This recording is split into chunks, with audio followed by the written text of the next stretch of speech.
Hey guys, welcome to MadTech. Today we'll be learning how to see recent players on Steam, and now let's dive right in.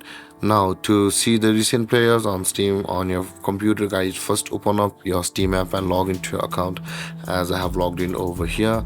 And after logging into your account, guys, on this kind of panel or this panel at the left side of or the top left corner over here, you can see where my mouse is hovering.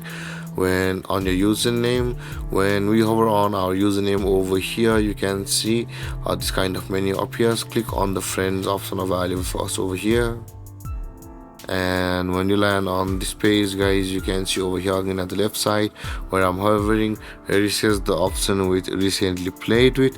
Click on that option where it says the recently played with, and then your recent games or your recent players with whom you had played games with will be available over here, you can see.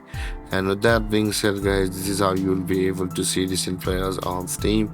And if you have any confusions or questions regarding the topic, feel free to comment in the comment section below, and don't forget to like, subscribe, and hit that bell icon for more videos.